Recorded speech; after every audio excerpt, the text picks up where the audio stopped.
আলহামদুলিল্লাহ, আমরা এখন আছি মসজিদে আবদুল্লাহ ইবনে আব্বাস রাদিয়াল্লাহু আনহুমার কাছে। এটি হচ্ছে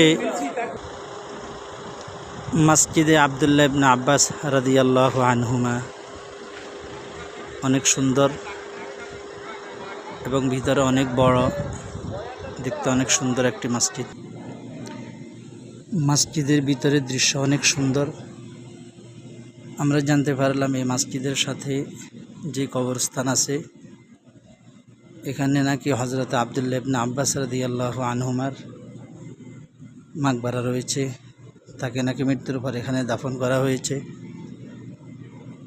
এবং তিনি শেষ জীবনে এখানেই ছিলেন এবং এখানেই মৃত্যুবরণ করেন।